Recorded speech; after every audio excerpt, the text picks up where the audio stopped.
Good evening, Internet. Welcome back to Jeremy Reads Aloud Self-Help Books. On this video stream, I read books for self-improvement. Reading the book King, Warrior, Magician, Lover, Rediscovering the Archetypes of the Mature Masculine by Robert Moore and Doug Gillette.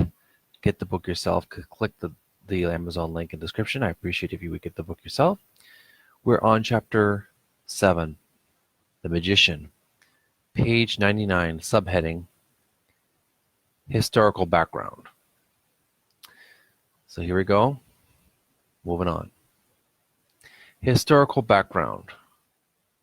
It is thought by some anthropologists that in the very ancient past, the masculine energies of the king, the warrior, the magician, and the lover were once inseparable, and that one man, the chief, quote-unquote,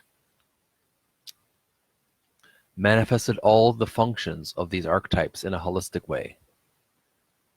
Since all four of these energies are in the masculine self and balanced there, it may be that the chief was the only one in the tribe who experienced himself as a whole man. Be that as it may, in the Aboriginal societies that still exist today, these masculine energies are already somewhat distinct. There is the king, or chief. There are the chief's warriors, and there is the magician, the holy man, the witch doctor, the shaman. Whatever his title, his specialty is knowing something that others don't know. He knows, for instance, the secrets of the movements of the stars, the phases of the moon, the north-south swings of the sun. He knows when to plant and when to harvest, when the herds will arrive next spring. He can predict the weather. He has knowledge of medicinal herbs and poisons. He understands the hidden dynamics of the human psyche, and so can manipulate other human beings, for good or ill. He is the one who can effectively bless and curse. He understands the links between the unseen world of the spirits, the divine world, and the world of human beings and nature. It is to him that people go with their questions, problems, pains, and diseases of the body and the mind. He is confessor and priest. He is the one who can think through the issues that are not obvious to other people. He is a seer and a prophet in the sense not only of predicting the future, but also of seeing deeply. This secret knowledge, of course, gives the magician an enormous amount of power, and because he has knowledge of the dynamics of energy flows and patterns in nature, in human individuals and societies and among the gods, the deep unconscious forces, he is a master at containing and channeling power. It was the magicians along the Tigris and Euphrates rivers and along the Nile in Egypt who created civilization as we know it. It was they who invented the secrets of written language, who discovered mathematics and engineering, astronomy and law. The pharaohs had, page 100, the pharaohs had what the Bible calls wizards at their courts to advise them about all these things. The legendary Egyptian magician Imhotep, ca. 2800 BCE, or circa, is credited with important discoveries in medicine, engineering, and other sciences. He designed and built the first Great Pyramid, the so-called stepped pyramid of Pharaoh Djoser. He was the Einstein and the Jonas Salk of his day. One aspect of the magician's knowing, of his seeing into the depths not only of nature but of human beings, was his capacity to deflate the arrogance especially of kings, but also of any important public official. The magician archetype in a man is his quote-unquote bullshit detector. It sees through denial and exercises discernment. He sees evil for what and where it is when it masquerades as goodness, as it so often does.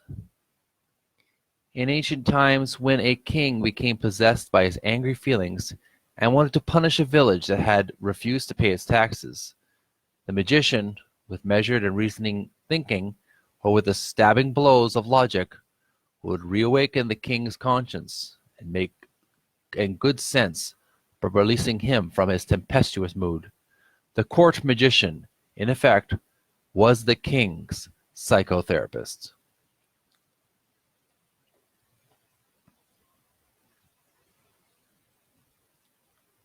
The prophet Nathan, King David's magician, performed this psychotherapeutic service for him on more than one occasion.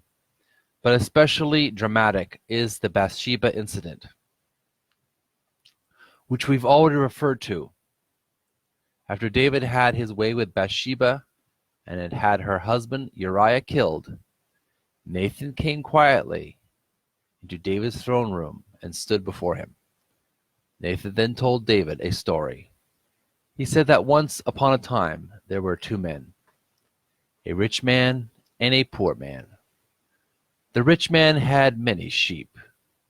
The poor man had only one little lamb. One day a traveler came to visit the rich man, and the rich man was obliged to give him a sumptuous feast. Instead of slaughtering one of his own sheep, he went to the poor man and took his one little lamb, killed it, and made the feast with it. King David, bursting with anger, proclaimed that whoever had done this thing deserved to die. Nathan answered, "You are the man." David repented. In the future, he was less inflated.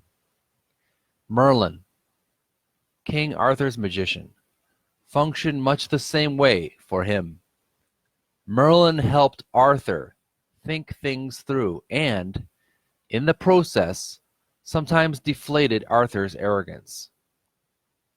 In the musical Camelot and page 101, and T.H. White's magnificent The Once and Future King, upon which the play is based, Merlin frequently guides Arthur and, in effect, works to initiate him into appropriate ways of accessing the king energy. The result is that Arthur grows into fuller and fuller masculine maturity at the same time that he becomes a better king. In late antiquity, coming out of the ancient Greek mystery religions and given new life by early Christianity, there was a movement called Gnosticism. Gnosis was the Greek word for quote-unquote knowing on a deep psychological or spiritual level. The Gnostics were knowers of the inner depths of the human psyche and the hidden dynamics of the universe. They were really proto-depth psychologists. They taught their initiates how to discover their own unconscious motives and drives, how to thread their way through the treacherous darkness of human delusions, and how, finally, to reach oneness with the center that lies deep within. This Gnostic movement, concentrating as it did on insight and self-knowledge, was unpopular with the vast majority of early Christians, and it was persecuted out of existence by the Catholic Church. Acquiring knowledge of whatever kind, but especially of the hidden workings of the psyche, is difficult and painful work that most of us have never wanted to do. But in spite of the persecution of the magician class of early Christians, the magician archetype could not, of course, be cast out. None of the instinctual energies of the psyche can be. The tradition of secret knowledge resurfaced in the Middle Ages in Europe as quote-unquote alchemy. Most of us know that alchemy was on one level the attempt to make gold from common materials. On that level, it was doomed to fail.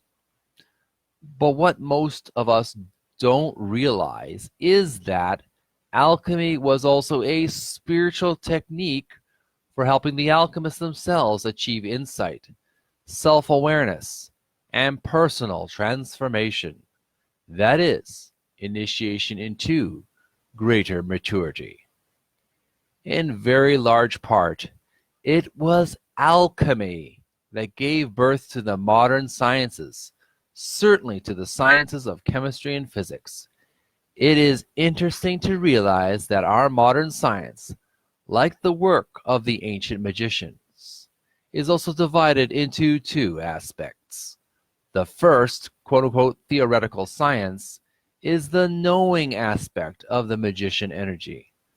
The second, quote-unquote, applied science is the technological aspect of the magician energy, the applied knowledge of how to contain and channel power. Page 102.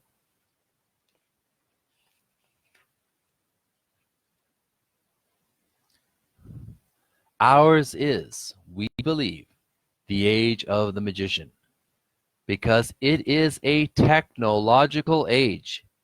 It is an age of the magician, at least in his materialistic concern, with understanding and having power over nature. But in terms of non-materialistic, psychological, or spiritual initiatory process, the magician energy seems to be in short supply. We have already noted the absence of ritual elders who can initiate men into the deeper and more mature levels of masculine identity. Though technical schools and trade unions, professional associations, and many other institutions that express the magician energy in the material world flourish and provide initiatory processes for those who seek to become quote-unquote masters in this sense, the magician energy is not doing so well in the area of personal growth and transformation. Ours is an age, as we've said, of personal and gender identity chaos.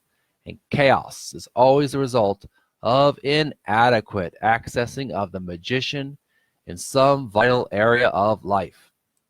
Two sciences, subatomic physics and depth psychology, still do the work of the ancient magicians in a holistic way that brings together the material and the psychological sides of the magician energy. Each seeks to know and then to at least partially control the very well springs of the same hidden energies that the ancients probed so profoundly. Modern subatomic physics, it has been said, looks very much like Eastern mysticism as it approaches the intuitive insights of Hinduism, Taoism. This new physics is discovering a micro world beneath our seemingly solid macro world of sense perceptions. That unseen world of subatomic particles is very different from the macro world we normally experience. In this hidden world beneath the surface of things, reality becomes very strange indeed. Particles and waves, so radically different in their properties in the macro world, in the micro world are the same thing. A quote-unquote particle can appear to be in two separate places at the same time without ever having divided.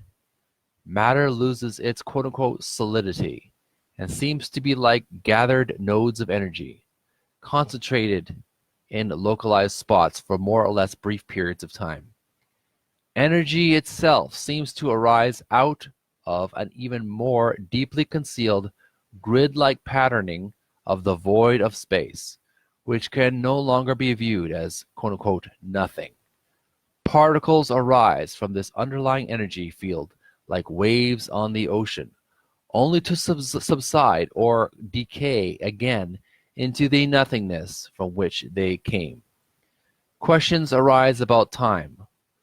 What it is. What direction is it going? Page 103.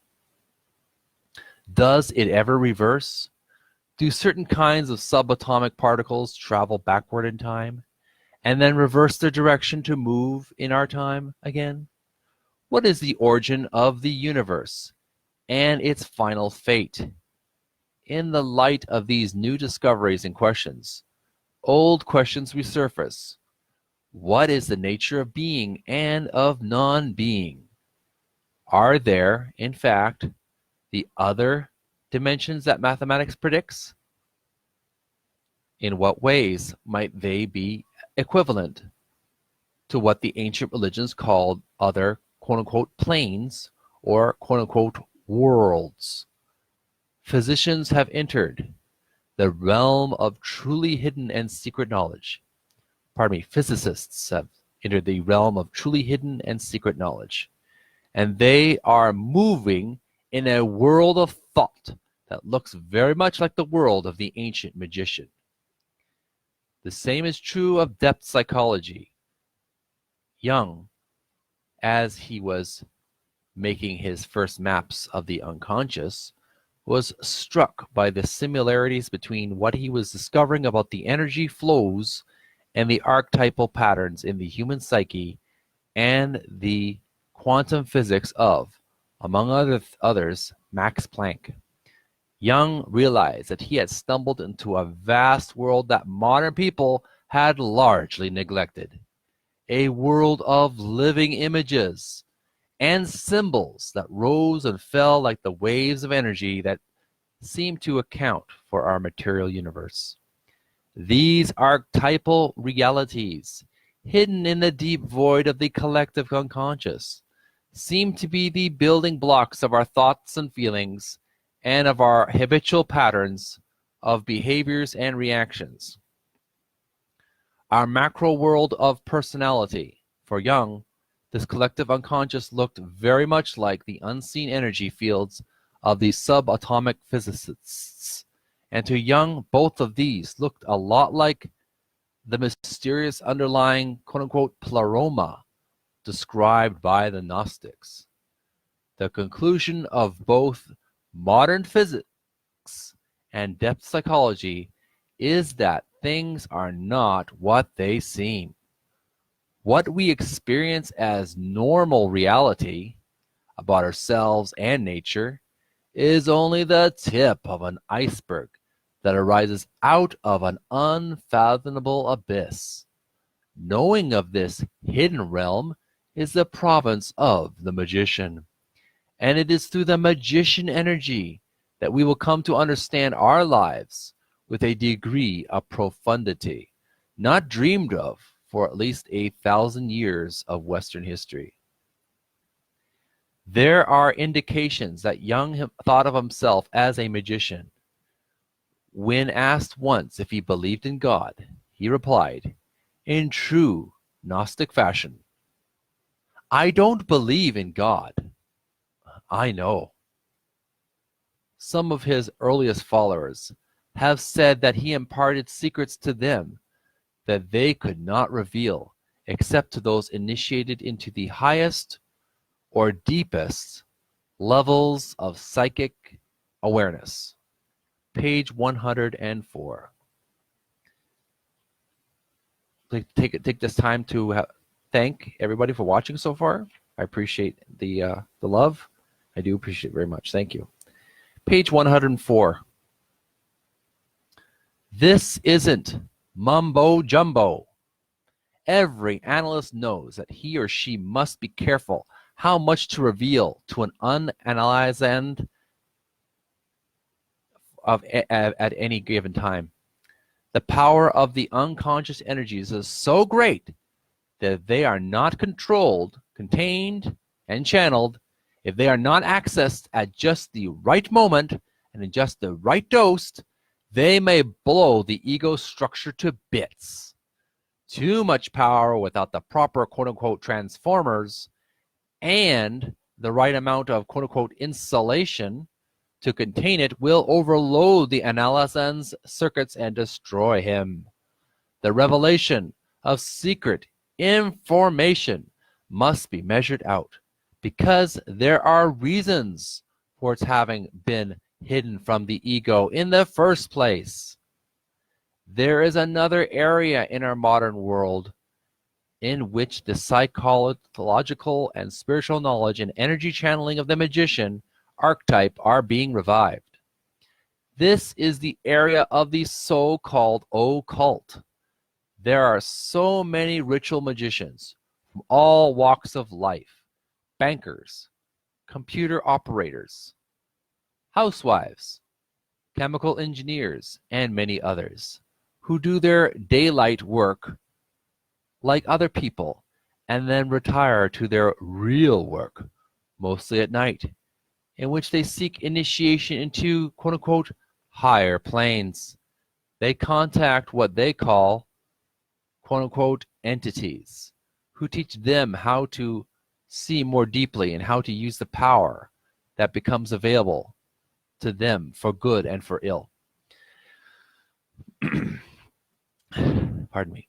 These people, exactly like the ancient magicians, are concerned with knowledge of secret wisdom and powers and of the technological issues of containment, often through the insulating effects of quote-unquote magic circles and words of invocation and banishment, and of channeling, often through the use of the well-known quote-unquote magic wand.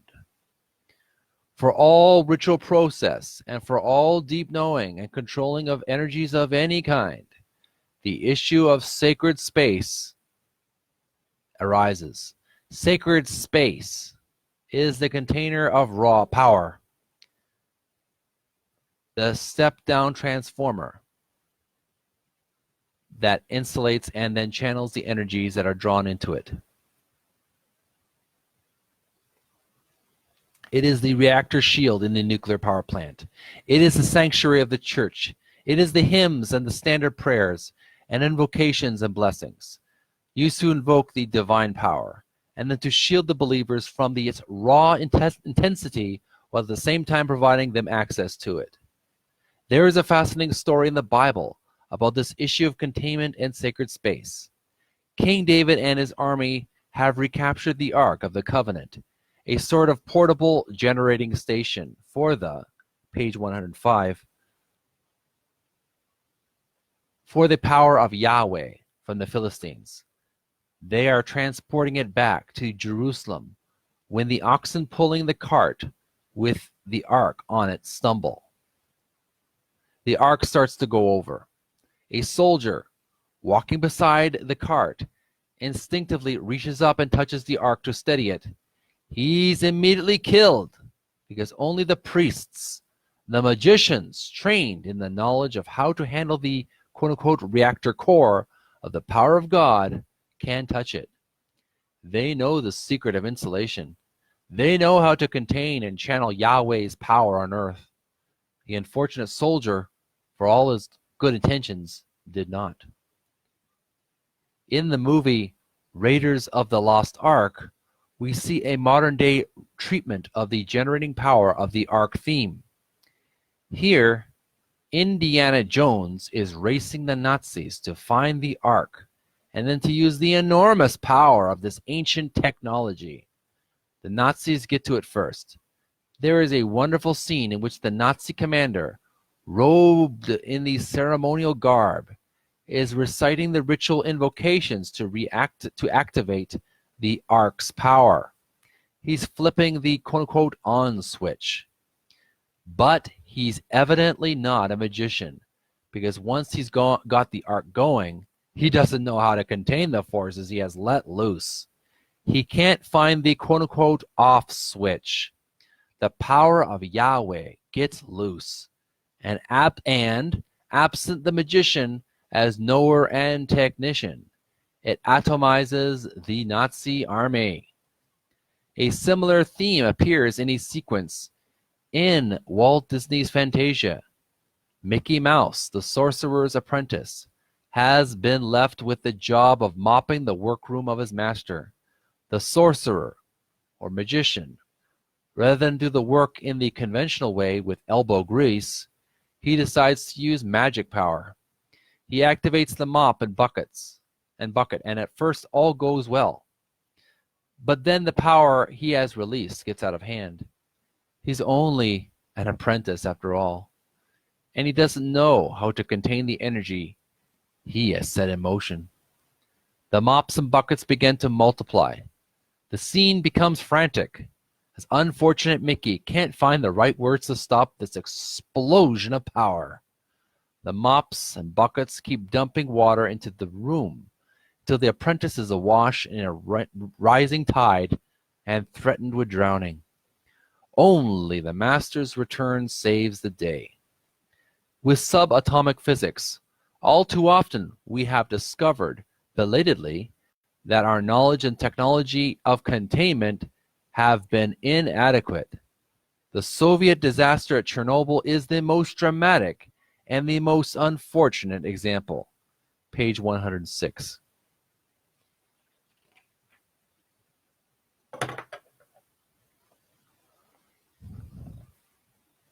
The same thing has occurred in psychotherapy. Often, a therapist who has not been properly initiated and is not sufficiently adept himself and is still a quote-unquote apprentice in some vital ways, sets off forces in the analysand that neither of them can contain. This issue of containment is one that has arisen time and time again in the context of group therapy, especially in the quote-unquote encounter groups of the 60s and the 70s. Excuse me. Too often, neither the group participants nor the group leader had any real understanding of the forces that could be released. The leader had neither the knowledge nor the technological proficiency in psychological dynamics to control the process. The group would, as a result, turn negative and quote-unquote melt down. First of individuals and then of the entire group would occur. The same thing happens at rock concerts from time to time. The musicians invoke aggressive and volatile emotions in the audience, and then they are not accessing the magician well enough. They are unable to contain and channel the energy. The audience becomes violent and may rampage through the concert hall and even out into the streets in an orgy of destruction. Page 106. We'll take a little break here. Tune in next video. I'll be reading the subheading, The Magician in His Fullness. This is the book. It's called King, Warrior, Magician, Lover, Rediscovering the Archetypes of the Mature Masculine by Robert Moore and Doug Gillette. I encourage you to get the book yourself. Click the Amazon link in the description. Thank you for everyone for tuning in. I appreciate the love and kindness you've been showing. This is Jeremy Reads Aloud, self-help books, video stream of inspirational book reading. I would appreciate it if you would like this channel and leave some comments on the video. I appreciate your feedback. And if you have any questions or concerns, I will make sure to answer them to the best of my ability. Thank you for watching, folks. Have a transformative weekend. Enjoy yourselves. Take care of each other. Bye. And good night. Sweet dreams.